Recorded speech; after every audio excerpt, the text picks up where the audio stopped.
Hello and welcome to In the Cause of the Wenton Knave. We've got to USA. Now remember, this is chronologically a bit weird because USA was released in 75 or 76? 75 or 76, I think 75. And was the live album after the wretched sounding Earthbound. And for years and years and years there was only those two live albums. They were the only live document of King Crimson, amazingly. Both single albums, and right up until The Great Deceiver. So obviously this is really significant, and yet Fripp had them deleted. He had Earthbound and USA deleted. It is essentially, though, an edit of the Asbury Park show, sort of, because they've actually changed the set list around. The actual set list of Asbury Park was really strange. And not only that, but actually 21st Century Schizoid Man is in fact from the Providence show. Slightly annoyingly, although it is better. It is a better performance, so at the time that would have been a good thing. But of course, because we've got the Providence show as well, it's kind of annoying. I haven't got the Asbury Park Schizoid Man.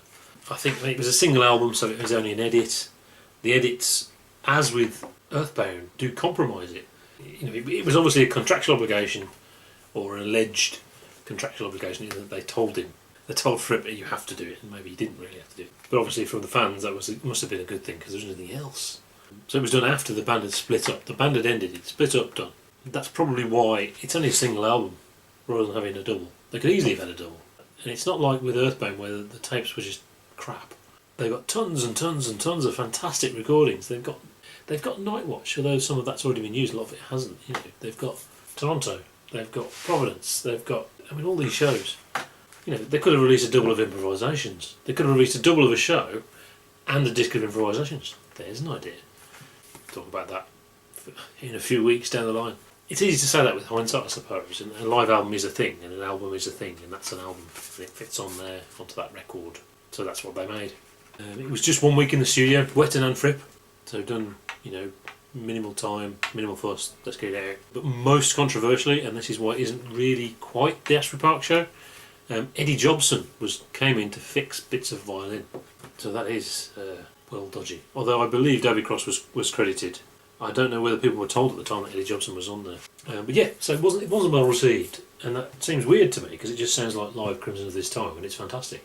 Although it's an annoying edit. Maybe a couple of reasons for that, and I think, I'd definitely at least heard The Great Deceiver, Nightwatch, Beat Club, Central Park 74 first, at least, before I got this. Probably more than that. I mean, I can't quite remember when I got this, but obviously it was the 30th anniversary edition, which isn't necessarily 30 years after it came out, obviously. That's when I finally got it. Whereas with Earthbound, I actually found it in a grotty record shop. I'd never found USA. If I'd found it, it would have been... It's a weird cover. Look at the cover. I never thought that was a very good cover. But yeah, the edit must compromise the music somehow, and I'm not aware of that because I've already heard all the fantastic stuff, so I know it must be that. Just like with Earthbound, in that the Earthbound band were fantastic, although the tapes were horrible. Earthbound doesn't quite show that properly, and that gave them such a bad impression. The first song is Walk On, No Pussyfooting, which is obviously the Fripp and Eno tape, which we haven't heard for a while, actually. Which is interesting. I mean, it does seem they were using it. They were certainly using it before in '73. We haven't actually heard it for a few albums, so maybe they weren't using it, or maybe it was playing, but it's not on the recording. But certainly on the last couple of shows, it is definitely there, right at the end. Into Larks, Tongues and Aspic Part 2, better than the album version.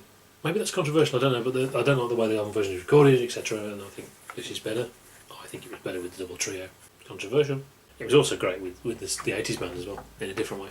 I like the clarity of the recording. It's interesting how the way these things were, the way this period was recorded. It's not like a really in-your-face way of recording, but it's got real clarity, and I like that. Partially, I suspect, it might be partially to do with how the band sounded, but also the way they recorded it as well. I think after the debacle of the previous recordings, perhaps that's what they went for, something really clear. Crystal clear, and obviously you can treat it in the studio afterwards, which they did, so that's really cool. Then we have Lament. As I said, Lament is awesome in '74. This is another awesome version of Lament. I think there's overdubs on that from Eddie Jobson. I think maybe the ending bit, maybe the Melotronic bit of that was a bit out of tune and needed tuning, maybe. And then we get onto then we've got Exiles, and it is Exiles, and it is good. It is Exiles. What can I say about Exiles? No Nightwatch on this one. I don't know if they actually played it or not. Then we have the reason for getting it, the main thing, the improvisation. There's only one improvisation on here, strangely. You'd think they'd use more. A sublime improvisation. How people can miss this, and love Starless and Bubble Black and love Providence so much, but not this. I don't really know, because this is just as good as those. This is another great one. But then there's loads of them. Clueless and Slightly Slack. Silly title, but it's a fantastic improvisation, particularly the end bit. Then we have what I think is the most controversial bit, because it's easy money, but it's only half of easy money, in that we go into the improvisation, and that's the end of it. I think on the record version of this, Easy Money is the third track and fades out the first side, whereas here they've been swapped round to make it look more like a show. But not reprising the end is jars.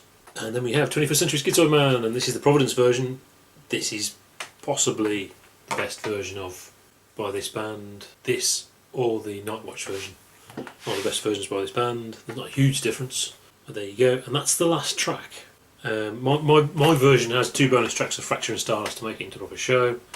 The actual show is different. Again, it doesn't feature all those tracks, I don't think. But there you go. That's USA, an interesting one. See you next week for The Great Deceiver, which I put in place of Providence because it's the Providence show.